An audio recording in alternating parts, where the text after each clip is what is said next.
लग्नाच्या रात्री जेव्हा मी माझ्या बायकोचं काळं तोंड पाहिलं, तेव्हा मला खूप राग आला. मी तिला घटस्फोट द्यायचं ठरवलं. तेव्हा ती माझ्या पायावर पडली आणि म्हणाली, "तुम्ही दुसरं लग्न करा. मी घराच्या एखाद्या कोपऱ्यात राहीन." मी एका सुंदर स्त्रीशी लग्न केलं आणि तिला घरी आणलं. पहिली बायको दासीसारखी तिची सेवा करू लागली. घरात सगळे खुश होते, कारण त्यांना एक फुकटची नोकरानी मिळाली होती. पण एक रात्र अचानक मी घराबाहेर उभा होतो. शांत नजरेने माझ्या घरच्या दाराकडे पाहत होतो. का कुणास ठाऊक आज हिंमत होत नव्हती की दार उघडून घरात जावं. जवळच्या मंदिरातून भजनाचा आवाज आला. तेव्हा मी आकाशाकडे पाहिलं. हिवाळ्याचा सांदी प्रकाश लवकरच रात्रीच्या अंधारात बदलत होता. मी एक खोल श्वास घेतला. हवं नको ते शेवटी तर मला घरी परतावंच लागणार होतं. त्या व्यतिरिक्त माझं दुसरं कुठंही ठिकाण नव्हतं. मी दार उघडलं आणि घरात शिरलो. संपूर्ण घर नेहमीसारखं चमकत होतं. मार्बलच्या मजल्यावर माझी सावली स्पष्ट दिसत होती. संध्याकाळच्या या वेळेसही घरात कुठेही धुळीचा मागामूस नव्हता. जणू काही अनेकदा साफसफाई केली गेली असावी. माझे बूट मातीने मखलेले होते. मी पुढे सरकलो तसे तसे माझ्या पायाचे ठसे उमटत गेले. ड्रॉइंग रूममध्ये शिरताच माझं लक्ष आतल्या दृश्याकडे गेलं. तिथे चकाकी होती. माझी बायको सुरेख कपडे घालून सजून थटून टीव्ही बघत होती. तिच्या हातात चहाचा कप होता. तिला पाहून माझ्या चेहऱ्यावर हसू आलं. ती फारच सुंदर होती. आई झाल्यावरही तिच्या सौंदर्यात काहीही फरक पडला नव्हता. मला पाहताच तिने मला जवळ बसायचा इशारा केला आणि स्वयंपाकघराकडे तोंड करून हाक मारली, "जीविका, जरा अमितसाठीही चहा घेऊन ये." मी शांतपणे तिच्या शेजारी बसलो. आज माझं मन खचलेलं होतं. माझी बायकोही माझ्या चेहऱ्याकडे पाहून काहीतरी समजत होती. ती इधर-उधर गोष्टी बोलून माझं लक्ष दुसरीकडे वळवण्याचा प्रयत्न करत होतो. कदाचित तिलाही जाणवलं होतं की मी कशामुळे अस्वस्थ आहे. थोड्याच वेळात जीविका चहाचा कप घेऊन स्वयंपाकघरातून बाहेर आली. तिला पाहून मी थोडं गोंधळलो, पण ती शांतपणे चहा ठेवून निघून गेली. माझ्या बायकोचं तिला रात्रीच्या जेवणाची मोठी यादी दिली. जीविकाने मान हलवली आणि किचनकडे वळली. वाटेत जमिनीवर पडलेली खेळणी उचलून तिने टेबलावर ठेवले. माझं लक्ष तिच्या मागे मागे जात राहिलं. पण आता मी असह्य होतो. चहाचा कप हातात होता, पण मन हरवलं होतं. रात्रीचं जेवण अतिशय स्वादिष्ट. जीविकाच्या हातात जणू काही जादू होतं. माझी बायको सतत बोलत होती आणि मी नुसतंच हो नाही करत राहिलो. जेवल्यानंतर मी लवकर झोपी गेलो. डोक्यावर कोणतं तरी ओझं होतं, त्यामुळे कितीही जागा बदलल्या तरी झोप येईना. माझी बायको गाढ झोपलेली होती. झोपेतही तिचा सुंदर चेहरा पाहणं कठीण वाटत होतं. मी शांतपणे उठून उभा आलो. तसाच खोलीत इकडून तिकडून फेऱ्या आजमावत असताना माझ्या कानावर एक विचित्र आवाज आला. ज्या दिशेने आवाज येत होता, माझे पाय नकळत तिकडे वळले. खोलीचं दार उघडं होतं. मी हलक्या जोरात ते ढकलून उघडलं आणि जे काही माझ्या डोळ्यासमोर आलं ते पाहून माझ्या तोंडातून एक दाट श्वास बाहेर पडला. जे मी पाहिलं त्यानंतर स्वतःवर ताबा ठेवणं अशक्य झालं. यामुळेच आज माझं मन बोजलेलं होतं. हा एक अनोळखी भीती होती जी सकाळपासून मला आपल्या तावडीत घेत होती आणि आज मी ती भीती माझ्या डोळ्यांनी सतत उतरताना पाहत होतो. उलटे पाऊल मी पळत माझ्या खोलीत आलो. माझा श्वास थांबत नव्हता. घाम फुटत होता. या थंड हवामध्ये अंगावरचे कपडे टोचू लागले होते. हृदय वेगाने धडधडत होतं. डोळ्यातून अश्रू थांबत नव्हते. जर कुणी या रात्रीच्या शांततेत मला एक बळकट पुरुष रडताना पाहिलं असतं तर काय वाटलं असतं कोणास ठाऊक. पण सत्य होतं की माझा भूतकाळ मला पूर्ण ताकदीने हादरवत होता. मी कितीही प्रयत्न केला तरी 3 वर्षापूर्वी घडलेली ती घटना विसरू शकत नव्हतो, जिने माझं संपूर्ण आयुष्य उलटापलट करून टाकलं होतं. मी लंडनमधून शिकून परत आलो होतो तेव्हा माझ्या व्यक्तिमत्वात एक वेगळंच तेज होतं. मला वाटायचं की मी हवेत उडतोय. संपूर्ण घरात असा मुलगा नव्हता जो माझ्याशी तोलामोलाचा असेल. इतर लोक भारतात शिकण्यासाठीही आसुसलेले असतात. त्यांच्या आईवडिलांनी त्यांना लहानपणीच वर्कशॉपमध्ये किंवा भाजी विक्रेत्याच्या गाड्यावर उभं केलं असतं. पण माझे आईवडील असे नव्हते. त्यांनी मेहनत करून मजुरी करून मला इंग्लंडमध्ये शिकायला पाठवलं. मी स्वतःही कष्टाळू होतो म्हणून शिष्यवृत्ती मिळाली. 4 वर्षे इंग्लंडमध्ये शिकल्यानंतर जेव्हा परत आलो तेव्हा पूर्णपणे बदलला होतो. माझ्या परतण्याच्या आनंदात आईने संपूर्ण कुटुंबाला जेवणावर बोलवलं होतं. घरातल्या सगळ्यांनी शुभेच्छा देत होत्या. मी सगळं समजत होतो. मुली लपून छपून मला पाहत होत्या आणि एकमेकींना खुणा करत होत्या. प्रत्येक घराचं स्वप्न होतं की मी त्यांचं जावई व्हावं. या विचारांनी मला थोडंसं गर्विष्ठ केलं. आणि नाही का व्हावं, मी देखणा होतो, शिकलेला होतो आणि भारतात परतताच मला उत्तम नोकरी मिळाली होती. आता तर असं वाटायला लागलं होतं की घरात पैशाचा पूर आला आहे. या सगळ्यांनी माझ्या व्यक्तिमत्वात एक वेगळाच अहंकार भरला होता. दरम्यान अनेक मुलींच्या नजरांचा मला अंदाज आला होता, पण मी डोकं हलवून त्यांच्याकडलं दुर्लक्ष केलं. लग्न करीन तर माझ्या मर्जीनेच आणि माझी बायको माझ्याशी तोलामोलाची असली पाहिजे, या विचारांनी माझ्या मनात खोलवर घर केलं होतं. दावत संपल्यानंतर आई भांडे आवरत असताना खूप आनंदी दिसत होती. ती वारंवार माझ्या डोळ्यांचे उतारे घेत होती. पूर्वी या खानदानामध्ये आपल्याला कधीही महत्त्व दिलं नाही, पण आता माझा मुलगा शिकून आला आहे. बघ कसे सगळे आपल्या अवतीभोवती फिरत आहेत, ती अभिमानाने म्हणत होती. ती हसले तेवढ्यात वडिलांजवळ बसून एक नातेवाईकाबद्दल सांगू लागले, ज्यांनी मला आपल्या मुलीसाठी सुनेच्या नात्याने विचारलं होतं. मला खूप राग आला. आई, माझ्यासाठी तू कोणतेही संबंध बघायची गरज नाहीये. मी माझ्या मर्जीने लग्न करणार, मी म्हणालो. पण आईचा चेहरा उतरला. सावध राहा, अशी काही गोष्ट पुन्हा बोलू नकोस. स्वतःच्या मर्जीने कुठली तरी मुलगी घेऊन येशील. लग्नाआधी जात खानदान सगळं पाहावं लागतं आणि सर्वात महत्त्वाचं म्हणजे ती मुलगी घर सांभाळणारी असली पाहिजे. म्हणूनच मी म्हणते की लग्न माझ्या मर्जीने करणार आहे आणि काळजी करू नकोस, मी तुझ्यासाठी हिऱ्यासारखी मुलगी शोधून आणीन. आईच्या या बोलण्यावर मी हसलो. शोध आई, तर हिऱ्यासारखीच मुलगी हवी आहे. एवढ्यात माझ्या मोबाईलवर एक कॉल आला. मी मोबाईल घेऊन घराबाहेर गेलो, पण मन अजूनही आईच्या बोलण्यात अडकलेलं होतं.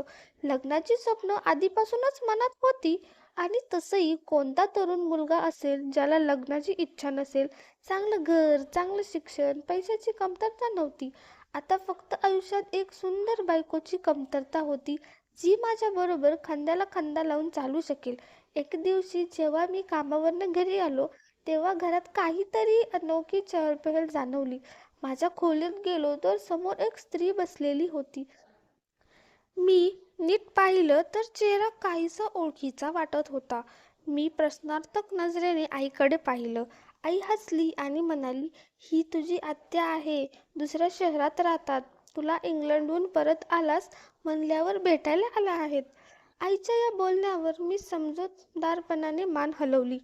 आत्या खूप प्रेमाने वागत होत्या. त्यांच्यासोबत त्यांचे पतीही आले होते. तेही चांगले व्यक्ती वाटले. त्यांच्या वेशभूषेवरून वाटत होतं की ते खूप श्रीमंत नाहीत. कपडे साधे, स्वच्छ आणि इस्त्री केलेले होते. वडील त्यांच्याशी प्रेमाने वागत होते आणि आईही सतत खाण्यापिण्याच्या गोष्टी त्यांच्या समोर ठेवत होती. हे सगळं मला थोडं अजीब वाटलं, कारण आईने पूर्वी कधीच सासरच्या लोकांना अशी सेवा केली नव्हती. पण मी खांदे उडवत माझ्या खोलीत निघून गेलो. बाहेर बराच वेळ गप्पांची मैफिल रंगली होती. सगळे हसत खेळत बोलत होते. दुसऱ्या दिवशी सकाळी मी कामावर गेलो. जेव्हा संध्याकाळी परत आलो तेव्हा आई खूप खुश होती. तिने सांगितलं की आत्या आणि त्यांचे पती इथे म्हणून आले होते की ते मला त्यांच्या मुलीचं लग्नाचं नातं देऊ इच्छितात. मी गर्वाने हसलो. लोक आता स्वतःहून त्यांच्या मुलीसाठी मला घरात येऊन विचारत होते. आई खूप आनंद होतो आणि तिलाही हे नातं मंजूर होतं, पण मला थोडंसं संकोच वाटत होता. मला त्या मुलीला पाहायचं होतं आणि भेटायचंही होतं. जेव्हा मी माझं मत आईला सांगितलं, ती हसली आणि म्हणाली, अरे काळजी करू नकोस, मी तिला पाहिलं आहे. ती खूप सुंदर आहे आणि तुझ्या सगळ्या अपेक्षा पूर्ण करेल. ते लोक दुसऱ्या शहरात राहतात आणि गरीबही आहेत, म्हणून तिकडे जाऊन तिला पाहणं शक्य नाही. मी लवकरच लग्न लावून द्यायचं ठरवलं आहे आणि माझ्या म्हाताऱ्या हड्डांमध्ये आता तुझ्या हट्टांना निभवायचं बळ नाही. तुझी बायको येईल, तीच तुझे लाड करेल. आईच्या बोलण्यावर मी नाही म्हणू शकलो नाही. मला माहीत होतं की माझी आई इतक्या लवकर कुठली गोष्ट पसंत करत नाही आणि जर तिने सासाचं काही कौतुक केलं असेल तर ती गोष्ट खरंच चांगली असेल. मी लग्नासाठी होकार दिला घरात लग्नाच्या तयारीला सुरुवात झाली. मी भरपूर प्रयत्न केला की कसंही करून माझ्या होणाऱ्या बायकोशी एकदा तरी बोलता यावं. पण मला कळलं की तिच्याकडे मोबाईल फोनसुद्धा नाही आणि ती कुणाशी अशा प्रकारे भेटत सुद्धा नाही. कोणतीच हरकत नाही असं म्हणून मी स्वतःला समजावलं. लग्नाला आता फारसे दिवस उरले नव्हते. ऑफिसमध्ये माझ्या सर्व मित्रांना माझ्या लग्नाची बातमी समजली होती आणि सगळे मला शुभेच्छा देत होते. ते सगळे उच्च दर्जाचे लोक होते. म्हणूनच मी शहरातल्या सगळ्यात मोठ्या हॉलमध्ये माझ्या रिसेप्शनचं आयोजन केलं होतं. मला असं वाटत होतं की जेव्हा मी माझ्या पत्नीबरोबर स्टेजवर जाईन तेव्हा सगळ्यांच्या नजरा आमच्यावर खेळतील. लग्नाचा दिवसही आला. मी मनसोक्त खर्च केला होता. बारकाईने प्रत्येक गोष्ट भव्य बनवली होती. आपल्याला बारात घेऊन दुसऱ्या शहरात जायचं होतं. प्रवासाच्या थकव्याने आम्ही सगळे थकून गेलो होतो. पण मला माझ्या लग्नाचा खूप आनंद होता. मात्र जेव्हा मी एका छोट्याशा घरावर बसलो तेव्हा मला दमछाक होऊ लागला. तिथे बसणं खूपच कंटाळवाणं वाटत होतं. मी आईला सांगितलंही होतं की आत्याला सांग लग्न हॉलमध्ये ठेवावं, पण त्यांनी त्यांच्या छोट्याशा घरात सगळी व्यवस्था केली होती. मी काही बोलू शकत नव्हतो, म्हणून सगळं निमूटपणे सहन करत राहिलो. मी आतुरतेने माझ्या नववधूची वाट पाहत होतो. थोड्याच वेळात लग्नाचे मंत्रपठण झाले आणि लग्न पार पडलं. मी आईकडे प्रश्नार्थक नजरेने पाहिलं. मला भूक लागली होती, पण वधू पक्षाकडून खाण्यापिण्याची काहीच व्यवस्था नव्हती. शेवटी थकल्यावर मी माझ्या सासऱ्यांना विचारून टाकलं. माझा प्रश्न ऐकून ते शांत झाले. मग म्हणाले, बेटा, आम्ही आधीच सांगितलं होतं की आम्ही बारातखोरांना जेवण देऊ शकत नाही. तुझी आई याबद्दल आधीच बोलणं झालं होतं. त्यांनी सांगितलं की बारातखोरांना ती स्वतः जेवण देईल. त्यांनी ही गोष्ट अगदी साधेपणाने सांगितली, पण माझ्यावर तर जणू संकटच कोसळलं. मला खूप राग आला. ही तर सरळ सरळ माझी बेइज्जती होती. माझ्यासोबत आलेले पाहुणे इकडे तिकडे जेवण शोधत होते आणि माझा चेहरा लाजेने लाल झाला होता. सासऱ्यांच्या विषयी मनातली ही पहिली सल बनून गेली. मी शांतपणे उठलो आणि एका ओळखीच्या व्यक्तीला फोन करून जेवण पाठवायला सांगितलं. थोड्याच वेळात बारातखोरांचं जेवण आलं. मी आईला काही विचारायचं ठरवलं होतं, पण वेळ योग्य नव्हती. मी स्वतःलाच समजावलं, चला, काही हरकत नाही. जेव्हा माझ्या नववधूला माझ्यासमोर बसवलं गेलं तेव्हा थोडीशी समाधानाची भावना मनात आली. ती उंच होती आणि तिने चेहऱ्यावर घुंगट घेतला होता. तिच्या सजलेल्या रूपाकडे पाहून वाटलं की ती नक्कीच खूप सुंदर असणार. थोड्याच वेळात बारात निघाली आणि आम्ही शहरात परतलो. तेव्हा रात्रीचे 12 वाजले होते. मी अधीर होतो, पण आईला विधीची काळजी होती. छोट्या छोट्या विधी करत रात्र झाली. शेवटी मी हळूच इशाऱ्याने आईला सांगितलं की आता मी माझ्या खोलीत जायचं आहे. इशारा सगळ्यांनी पाहिला आणि हसू लागले. मग आई माझ्या बायकोला खोलून घेऊन आली आणि बसवून गेली. तिच्या चेहऱ्याकडे एक विचित्र हास्य होतं, ज्याचा अर्थ मला समजला नाही. पाहुणे बाहेर गेले. मी दार बंद केलं आणि वळून पाहिलं. माझी पत्नी तिच्या लेहंगात नीट करून बेडवर बसली होती. खोली साऱ्या फुलांनी खूपच सुंदर सजवलेली होती. मी हळूच चालत बेडजवळ गेलो आणि तिच्यासमोर बसलो. आज माझ्या स्वप्नपूर्तीचा दिवस होता. माझ्या आलिशान आयुष्यात जी एक कमतरता होती ती आज पूर्ण होत होती. एक सुंदर पत्नी जिने माझं आयुष्य पूर्ण केलं असतं.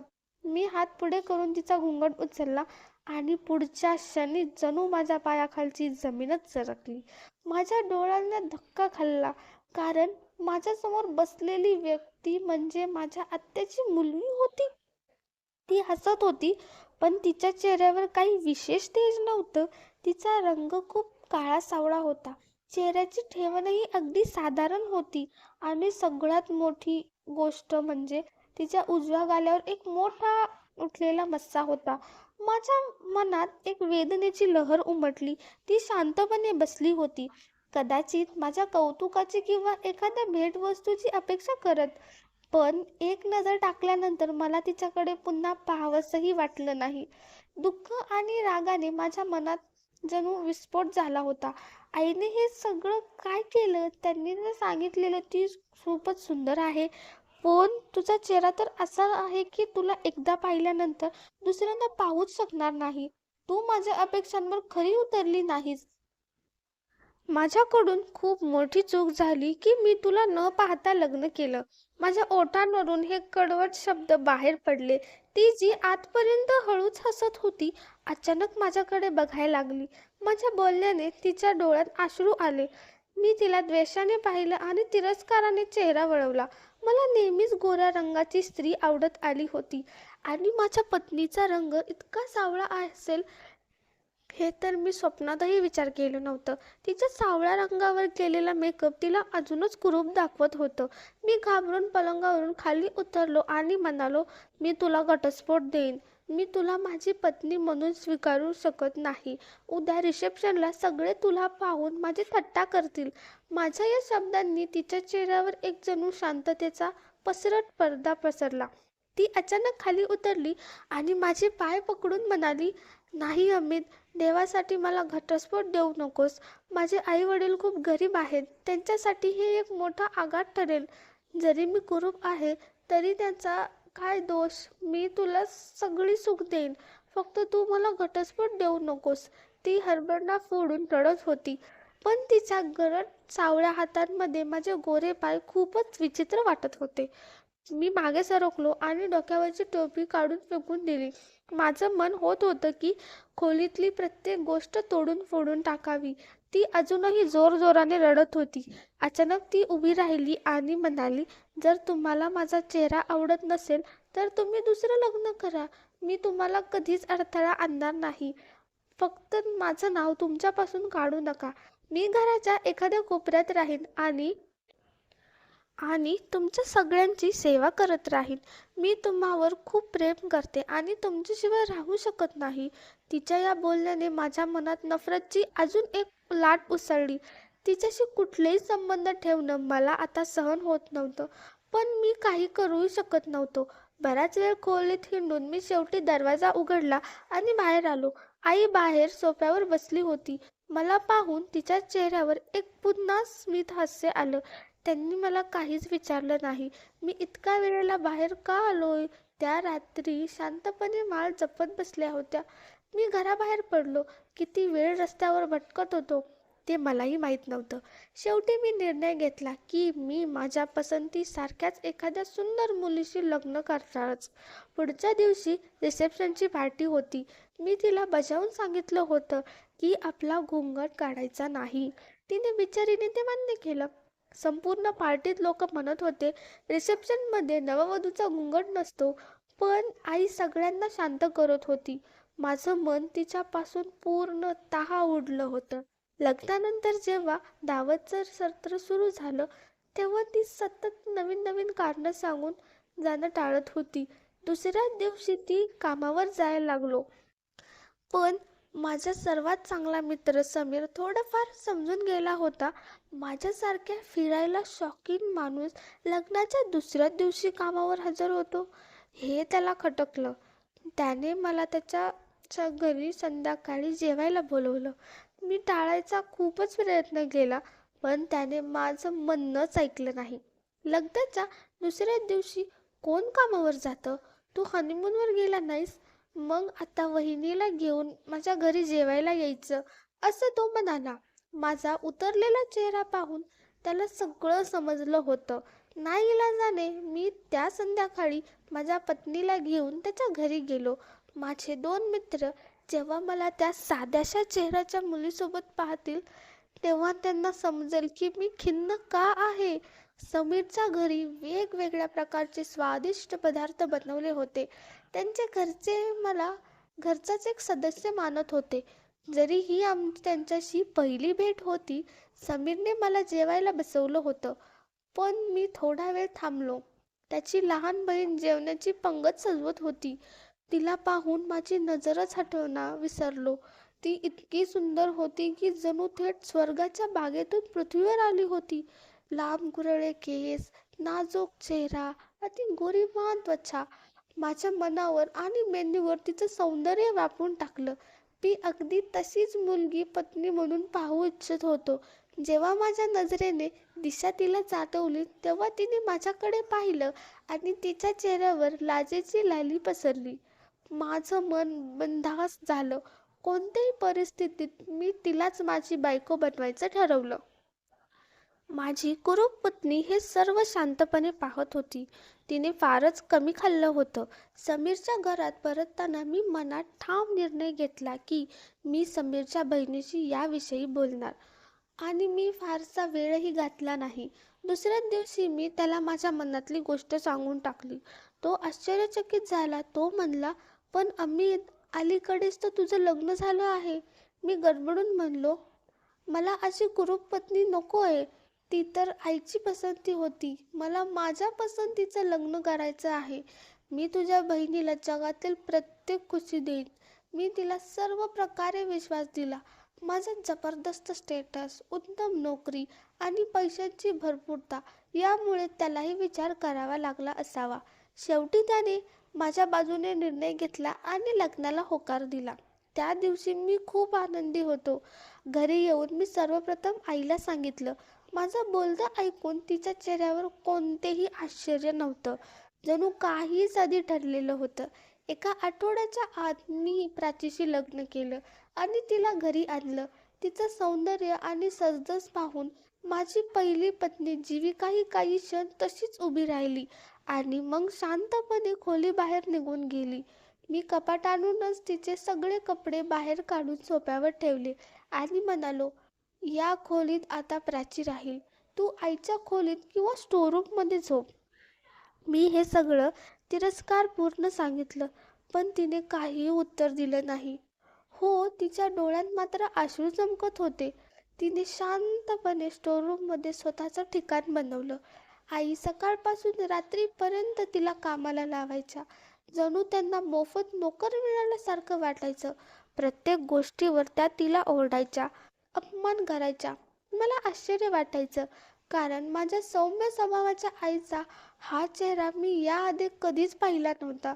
पण मला जीविकामध्ये काहीच रस नव्हता. म्हणून आई तिच्याशी काय वागत होती याचं मला काहीही कधीच फरक पडला नव्हता. मी तर माझ्या नवीन आयुष्यात मग्न होतो. प्राची ही एक फॅशनेबल मुलगी होती.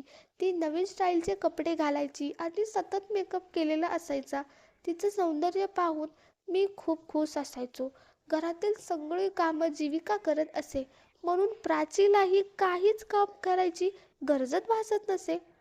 लग्नाच्या थोड्याच दिवसात मी प्राचीला घेऊन हनीमूनसाठी गेलो. युरोपचा एक मोठा दौरा करून जेव्हा आम्ही परत आलो तेव्हा कळालं की प्राची गरोदर आहे. माझं जीवन आता पूर्ण होणार होतं. मी खूप आनंदात होतो. फक्त एक गोष्ट खटकत होती. घरात शांतपणे चालणारी जीविका आता मला एखाद्या सावलीसारखी वाटायला लागली होती. ती कधीच काही बोलत नसे. अनेक वेळा आईने तिच्यावर हातही उगारला आणि ती शांतपणे सहन करत राहिली. एखादं दूध सांडल्यामुळे आईने तिला काठीने इतकं मारलं की ती फूट करून रडायला लागली. तरीही तिच्या तोंडातून एक तिरस्काराचा शब्दही बाहेर पडला नाही. का? कोण जाणे. पण त्या दिवशी माझ्या मनात एक विचित्र अस्वस्थता भरून आली. जर मी कामावर असायचो तर तिच्या तक्रारीच्या नजरा मला सगळीकडे दिसायच्या. अजूनही म्हणून मी लवकर घरी आलो नव्हतो. आणि आता रात्रीच्या या वेळेस काही मी पाहिलं ते पाहून फुटफुट करून रडायला लागलो. माझं मूल जोरजोराने रडत होतं. मी उठून त्याला पाहिलं. प्राची निष्काळजीपणे झोपलेली होती.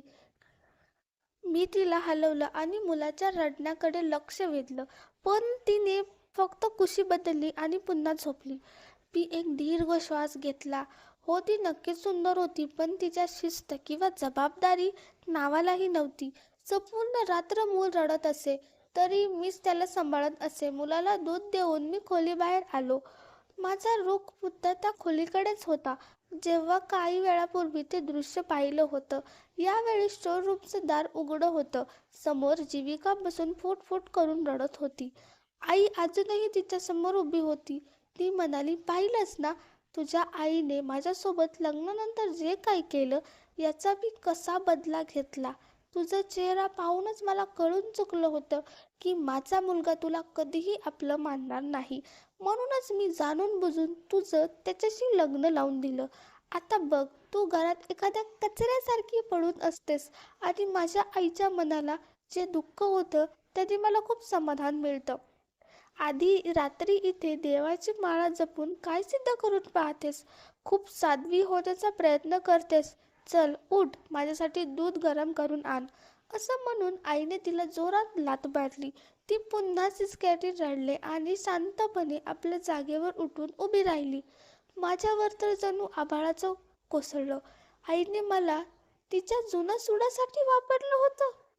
मला माहीत नव्हतं की आत्याने तिच्यासोबत काय केलं होतं. पण या सगळ्यात जीविकाचा काहीही दोष नव्हता. ती माझ्या जवळून शांतपणे निघून चालली होती. एक नजर तिने माझ्यावर पडली आणि मी डोक्यापासून पायापर्यंत थरथर कापायला लागलो. जरी ती बसून देवाजवळ माझी तक्रार करत असेल तर देवच जाणे माझं पुढं काय होईल. मला ऑफिसमधल्या लोकांचे बदललेले चेहरे आठवू लागले. बॉसकडे वारंवार माझ्या तक्रारी केल्या जात होत्या. माझं मूल दिवसभर एखाद्या बेवारसासारखं पडून राहायचं होतं. प्राची आपल्या सौंदर्यात आणि सजण्यातच गुंग होती. जीविका माझ्या जवळून निघून जायला निघाली होती. मला तिचा हात धरून घेतला. आई, आपण रात्रीच्या या वेळेस माझ्या पत्नीशी असं वागू शकत नाहीत. आज मी जे काही ऐकलं त्यानंतर हे पाप मी माझ्या माथ्यावर घेऊ इच्छित नाही. आजपासून मी जीविकाला माझ्या पत्नीचा दर्जा देईन.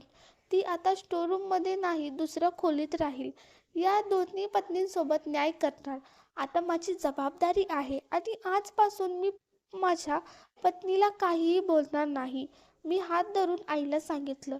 ज्यांच्या चेहऱ्यावर रक्त उतरलेलं होतं. पण का कोण जाणे, माझ्या मनात एक विचित्र शांतता भरून राहिली होती.